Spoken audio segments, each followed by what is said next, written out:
Hello, and I am so excited that you're here. I finally have a moment to sit down and put together a tutorial for you on where and how to exactly start researching colleges and universities that you're interested in potentially attending for athletics. So this is going to be softball based, but you can absolutely apply this to any other sport. I am a former Division II softball coach, and I get so many questions about, they don't even know where to start. So we actually developed a program that walks you through this. That's going to be a little bit more in depth than obviously than I can provide in this tutorial video. But I do want to help these families that are completely lost. They don't know where to start. They're being told that they have to spend thousands of dollars just to figure this part out. And I'm going to show you that you can do it in like a 10-minute video. So my goal is to make this about 10 minutes. It might be a little bit longer than that, but it will just see where the wind takes us. So first and foremost, I'm going to be doing this from a perspective of somebody who knows absolutely nothing about the recruiting process. I don't know where I want to go to school. I don't know what I want to study. I don't know what division or association I want to play in. So this is just going to be super broad. And then from there, you can narrow this down for your specific experience. With that being said, I am going to be providing as much information as I can because I want you to feel confident in the recruiting process.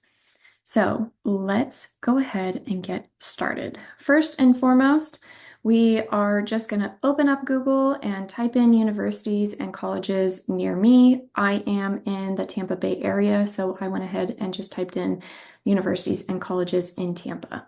So these first few on the list are all ads. Go ahead and skip right over them if they say sponsored. And then we finally get into some of the better details. So we know that University of South Florida is in Tampa. We can see University of Tampa is in Tampa. And then we have kind of some rankings. And I actually clicked on this colleges in Tampa full list of schools. This one kind of intrigued me. I do find it quite interesting that if you are aware as to what you want to study, you can actually narrow this down. Like I said, I'm under the assumption I have no idea what I want to do, so I'm not going to bother with that right now. I'm going to skip over the popular colleges in Tampa and go straight down to this list. So from here, we can see that there are 4 schools listed. As I know from my experience, there are a couple of junior colleges that are in the Tampa Bay area that do offer softball. They're not listed on here, so that would be like Hernando Pasco State College. I believe it's State College of Florida is also in St. Pete, which is the Tampa Bay area. Not going to get too nitty-gritty about that. But looking at this list of 4 schools, these are really, really great starting points. So if I have no idea what I want to do, looking at this and only seeing 4 is a breath of fresh air. Now, the reason why I am a big proponent of starting locally is because it means that you don't have to pay to get a hotel, you don't have to pay for a flight, you don't have to pay all of this money just to try to make it to a camp or try to see the team play. Since they're local to you, you can get out and see some games, you can get out to a camp. You can go on campus. You're more than welcome to schedule tours through admissions at any time. And then, in the off chance, be able to say hi to the coach. But really, you're getting an idea of what you want in the academic side and then bringing in what you want in the softball side. So from here, I know from my experience that Eckerd College, St. Leo University, and University of Tampa are all Division II colleges or universities, sorry, in Florida. So they are all in the Sunshine State Conference. They're for NCAA Division II. There are only private schools except for one, and that would be University of West Florida. Is the only public school in the state of Florida for Division II softball. So these three, one, two, and three here, those are all going to be private schools, which is why the annual net price is a little bit higher. If you want a little bit more information, we actually cover all of this in our Batter Up for Higher Ed program that's part of our school community. So everybody that we work with get to have some more in-depth explanation as to what all of this means. But anyways, we have University of South Florida as well. So this is a Division One. So if you're looking to attend a Division One, you can see that their number of applicants is significantly higher. Their total student enrollment is significantly higher. So if you're looking for a bigger school, that would be a good place to start looking. Now, since University of Tampa is on this list, and I used to coach at St. Leo University, I'm actually going to look at University of Tampa. And then, so what I'm going to do is I'm going to open up a new window and I'm going to type in University of Tampa. And I'm actually going to go and look at their academic site first. So I'm going to come here, kind of get a look, see that we can plan a visit. We can browse the majors. Let's go ahead and browse the majors and kind of see. So since I am completely undecided, what we're going to do is we're going to narrow it down by graduate or undergraduate, sorry, because we want to figure out this would be a bachelor degree. Graduate is a master's degree. So we always want to start with that undergraduate. So we can see that they have accounting, we have some advertising, animation, art, bio, business admin, communication. So, say I'm pretty interested in this. It looks like they have a ton of things that I have to study, a lot of options. I don't know what I want to do. So I think that these are some really great starting points. Now, we are going to hop over to the athletic side. To do that, you can either type in University of Tampa softball, and it will take you to the softball page. If you are part of our school community, I do want to highlight that we have the master list of schools. So knowing that Tampa is a Division II school, we can go to NCAA Division II, this tab down here. I can sort this for the state, and then I'm going to open up University of Tampa softball right there. So we put that list together to hopefully make your life a little bit easier. It took us probably over 80 hours to put that list together. So thinking about families and athletes trying to sit down and do that on their own, I'd rather do it and spare you the time. So we're on the softball page. I'm going to start with their statistics. So we're going to start in current season, quote unquote. I'm going to shift it to the 2023-2024 season. So this gives us all of the statistics for the team. So we can see that overall they were 43-11. Tampa is usually an incredibly strong program, so I'm not at all surprised that their winning percentage is over 700. We can see kind of what their tendencies are. And then from there, we can see that they're playing 54 games. So looking back at another season, 2023, so they played 49 games. They were also well over 800 for their winning percentage. Again, I break down all of these statistics in our school program so that you understand what all of this means. But essentially, anything over 500 means you're winning more games than not. Getting close to that 900 mark shows that you're kicking some butt. So, I see on here that I like what they have going on. So we're gonna go to their softball roster, and all I'm really looking at here is, how many players do they have in each class? So we've got one freshman, we've got two, three, four, five, six freshmen. So seems like they kind of recruit in bigger numbers, which, is all beneficial. So, and then what we can do here is we can see that the coaching list. So we see Coach Cantor. So let's start by getting her information. So we can see that Coach Cantor's email is listed and her phone number is listed. So keep in mind, if you are looking at NCAA Division I or Division II programs, there are specific dates on when coaches can start to communicate with you specific to your recruiting process. So, under the assumption that I am still in my sophomore year of high school, I don't know what I want to do. I'm just starting the process. I'm going to email Coach Cantor. I'm not going to expect a response from her because she can't email me back until June 15th when I'm going into my junior year. So that means this in-between time is just me creating that contact point with her, and letting her know that I exist and that I'm interested in the University of Tampa. So what I'm going to do is really quickly first, we're going to see if they have any softball camps coming up. Because when I email Coach Cantor, I want to let her know that I'm interested in the camps that they have. So all I did there was clicked on this recruiting tab. They have a specific page dedicated for softball camps.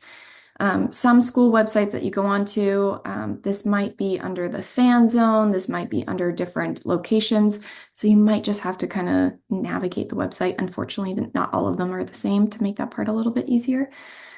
But we're going to go back to this tab. We can see that they have their list of camps coming up.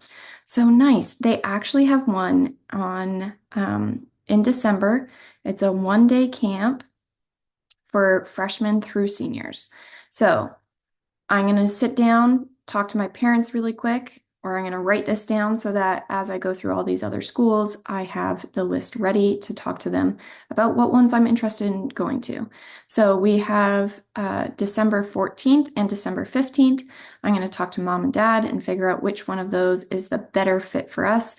I'm also going to go through this a little bit more and see what the pricing is so that when I sit down, talk to mom and dad, we can see if it's in the budget. So with that being said, so what I'm going to do is I'm going to take Coach Cantor's email address. I'm going to copy it directly so I don't spell anything wrong. And then what I'm going to do is I'm going to open up my email. I'm going to make sure that I have this personalized and that it is spelt right. I like to put the email in the body paragraph real quick just to make sure that I'm spelling their name right. And rule of thumb, I always recommend going by last name instead of first name. Like I am not typing this up and saying, "Hi, Coach Leslie." I am saying, "Hi, Coach Cantor," until I know how she wants me to address her. It's like a teacher. You don't call them by their first name. And then also highlighting that we really want to be putting our name in the subject line. It doesn't have to be Polly Cooper. We can do P. Cooper. But we do want to put our graduation year. We want to be putting our position. And then we can also say, I have a 3.0 GPA. And what we want to do when we type up our email is you actually want to go ahead and create a template. So this template is going to be including your stats. It's going to include your tournament schedule.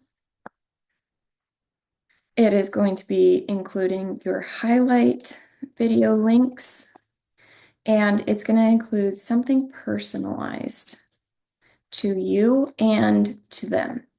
So the reason why these are really important, first of all, obviously, we want to have our stats. What makes you stand out? Right off the get, on paper, why do you stand out compared to your teammate? Now, for tournament schedule, I would say you can list it out. Don't bother attaching a photo in the email. It just gets kind of annoying to open and close them. Um, what I would actually do is include your tournament schedule in your email, but also include a PDF of your tournament schedule in your Google Drive link that you send out to coaches. You can highlight your tournament schedule in your social media page, just somewhere else where they can access it as well. And then your highlight video links, it's very, very, very important that your highlight videos are easy to watch. So that means including it in a Google Drive link. They can access that from anywhere, putting them on YouTube if you choose to. Again, we want to be able to have them in a form that is easy for them to watch. So that means if you're including a highlight video that your mom or dad recorded off of their Samsung phone and Coach Cantor has a iPhone, then sometimes they don't transfer very well and they're kind of grainy and it's kind of hard to tell what's going on in them. So if you upload that video right to your Google Drive, a YouTube, or your social media, then they don't get fuzzy and coach can see everything that is actually happening in the video. Um, Now, I also want to highlight that you need to have your most important information in your first paragraph. And we're not including information like, you were in a pottery class when you were in sixth grade and you absolutely love the decoration that you made in it. We want to include relevant information to your recruiting process. And I know that that might seem silly. I have come across a ton of very, very interesting videos, or sorry, not videos, emails from athletes. They're doing what they can to stand out, but unfortunately, it is distracting because it's not relevant to your recruiting process. And then it's really quick for your email to get deleted, unfortunately. So we want to keep it relevant to your recruiting process. What makes you stand out? So that is your stats. That is something personalized to you. So, are you really smooth with your glove? Are you a slapper? Do you like to put down a bunt? Do you like to cause chaos for the defense? Are you a great base runner? Do you like making the diving plays? These are all things. Just think about what you take pride in the game and list that. Keep it super simple. How would you want somebody to describe you? You can include something like that. And then personalizing it to them. So why are you even interested in their school? So, you could say for Coach Cantor, if we know that we're in the Tampa area, I'm eager to stay close to home because I want my parents to be able to come out and watch every game that I play. Um, Something like that. Or you can say that you are interested in going to a bigger school that's closer to home and something like that. So, with that being said, the last thing is you're going to include the camps that you're attending.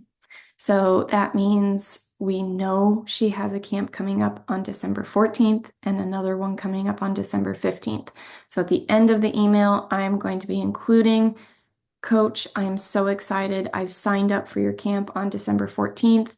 I'm really working on, really working on developing a little bit more power in my swing before I see you at camp. But I would absolutely love any feedback you have for me when I get to see you in person. Something like that. Just be human. Don't worry about being too buttoned up about it. You get to have a little bit of fun with this. Now, the very last thing that I want to highlight is you want to include your coach's information.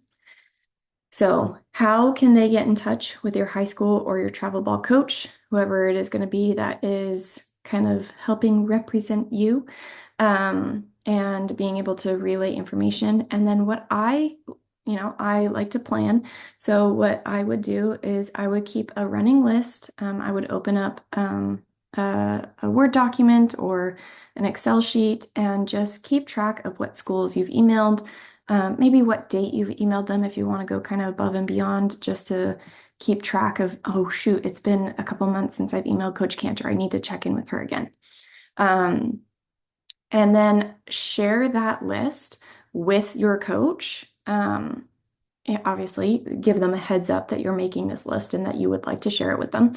But then share that with your coach so that they can keep track as to what schools that you're interested in. And then from there, every now and then, you're going to sit down, say, does this school still match what I'm looking for? And if the answer is no, then you take them off the list and then you find a school who does. So, with that being said, I'm going to be wrapping this up. I really want to highlight that we do have our free ebook. If you do not have it, we go through how you can actually start this process, how you can understand where you want to go to school, how important it is to include some of this information when you're contacting schools, what stats are important. The reason why we included this chapter specifically is because I started getting emails from athletes, and bless them, they're trying their best. Their parents are paying a lot of money, they're going to camps, and they are being told that they need to include their grip strength. And I personally didn't understand the correlation between grip strength and what this athlete could do for the program. And I actually started asking coaches when we were at the athletic conference or the softball conference, sorry. And also asking other coaches in the department, like, does grip strength mean anything to you? And I would have to say that I think that there was only one or two coaches who said that they understood how grip strength related to their sport. I personally don't know how many softball coaches look for something that specific. So, keep the stats general. Like I said, when they're looking at a piece of paper, what makes you stand out? So we have created all of the content on this platform here. It's this wonderful, wonderful platform where we are able to put everything together and break things down. This tutorial is going to be in there and it lives in there for our school members. But ultimately, the reason why we do provide free information is because it's not about recruiting, it is about you. It's not about making a sale, it is about supporting families that feel incredibly lost on the recruiting journey. They often feel like it's supposed to be difficult, they feel like it's supposed to be scary, and I just want to show you that it's not. So, we do have a ton of really fun things that we offer to you. Our goal one day is to start doing some giveaways for the families that are a part of our school community. But all of our members get content that we put together here for free. It's all included in our pricing. So if you are interested in working with us and learning from us, feel free to join our school program. I'm going to be including that link into the bio as well. But otherwise, that's all I have for you. If you have any questions or comments, feel free to leave one. Feel free to message us on Instagram, Facebook, or TikTok. We post daily to TikTok, pretty much daily to Instagram and Facebook. We get to answer your wonderful questions and do things like this to hopefully make the process easier. So, like I said, everything that we have covered here today is actually covered more in depth in our school program. So yeah, hopefully I get to see you soon, and hopefully I get to keep putting together tutorial videos like this to answer questions that you have.